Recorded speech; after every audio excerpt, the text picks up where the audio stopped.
Good morning, comic book fans. Welcome back to Comics in 5 Minutes. I am your ever-loving host, Shorty, and I'm going to review A Nice House on the Lake. Now, before we get too far into it, though, I'm going to say this review will be absolutely filled with spoilers. It's very hard to discuss what happens and how the story is put together without telling you what the actual story is. I actually did spend a bit of time before I did this thinking about how I could do that, but in the end, it's like, no, it'll feel like I am just talking just so vague concepts, and it won't really make much sense as a review. So if you want to turn off, I haven't read it, that's fine. Before you go, though, it is brilliant. I am recommending it. If you've not got a copy, reach out to your local comic book store. James Tynion IV has currently been on an absolute romp at the moment, producing two of the top 5 best-selling indie comic books out there, and also writing Batman and Joker, which are both great. This is another one of his horror output things, and it's genuinely worth your time. Now, that being said, if you want to go and read it and then come back, now's the time to press stop. Go off. Have some fun. Go to your comic book store, chat with whoever's working there, and have a laugh. Grab your comic, then come back here.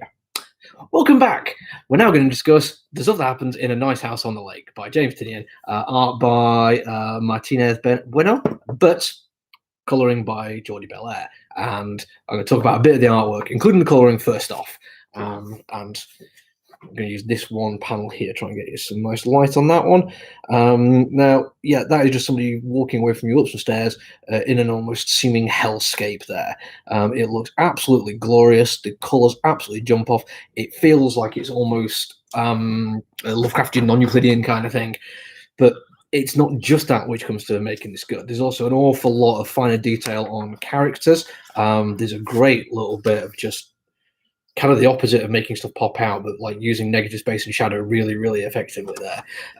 This page is actually one of a couple where it reminds me of Teen's Something is Killing the Children, where he kind of messes a little bit with where the guttering lies. So what looks to be just two pages, actually a 2-page spread. He does this later on for even greater effect when something gets confusing and actually following a narrative becomes a little bit more of a challenge. And it made it even harder by the fact that he jumps the page around a little bit. It's really, really effective. Also, just going to point out, I quite like the fact that an effort to make it look slightly more naturalistically done, the plain gutterings without borders are seeped into from art from elsewhere. Totally minor little thing, but I really like it.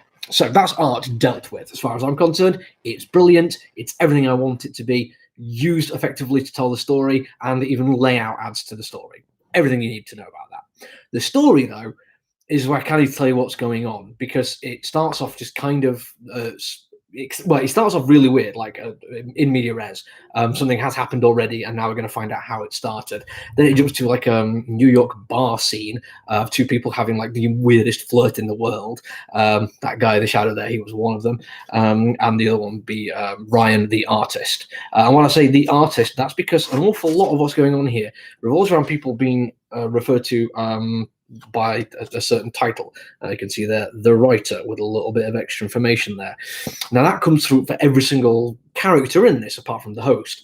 And that in itself just instantly makes you feel creepy. Now, because you've already started with what effectively is them telling you the world is ending, that layer of creepiness afterwards, you can't deny that it's going to tie into it. It's too odd, too different. It's not the way people talk to each other. Now, when I first started seeing it, I thought, well, this is actually kind of nice, because one of the things I dislike about like groups of characters all coming together is that time spent putting them together and explaining who they are. Sometimes in superhero groups, you can lose like 2 issues with just plot being a background thing. But here we have lots of little box outs for people with a little bit of information. Now, it explains just about enough, but doesn't go too far. It also gives them the chance just to talk to each other without being like, hi, I'm such and such, you may know me from here. You don't get like that full introduction. That's just in a single little box out thing. It makes the entire thing way quicker and way easier. And it makes the dialogue seem like far more naturalistic. There's a little bit after that where it's everyone just in an actual party scenario. The sun's gone down, there's barbecue going on, lights, drink, and you get speech bubbles with occasional word come in. And I kind of like that as a nice little writing trick. It's effectively showing that there's a lot of conversations going on. There's no point telling you everything that's going on. A whole bunch of it will be irrelevant, but the fact that there is talking about multiple topics, laughing with each other, and then being friendly and jovial, that's the important thing. And I used this yesterday, like an economy of language. It's effectively not having to spend ages telling you what's going on. It just shows you what's going on, and you put all that together yourself. But then there's the reveal.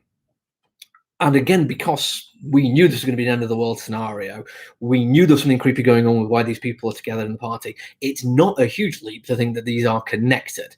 The big leap comes, and it's my opinion, the only weak bit of writing. Somebody makes a logical leap that I honestly don't think makes enough sense to me. Maybe there's going to be some backstory explaining it, but there's just a little bit where I'm like, would I mean, somebody kind of paranoid, somebody who understands like the nature of art and storytelling, could they see this and think, well, there's simply no other explanation. This has to be it. And then they get that confirmed. It just feels like there's an attempt there to tie things together just a little bit too quickly for me. I can't help but feel that that could have been an avenue of story, which this is going to carry on for quite a few issues, where it could have been expanded upon and explored out, and you could have got more sense of who these characters were and why they think the way they think, instead of going, oh, wait a minute, aren't you such and such? Well, yes, I am. But then it leads to the very confusing page with the excellent layout where the narrative jumps around a little bit. And it does make sense that it does that, because I was kind of thrown for a curve. I saw something coming from an outside point of view, but from somebody inside it to see the same kind of sense of it, again, tiny, minor, insignificant little detail, which I wasn't a huge fan of. The rest of it is brilliant.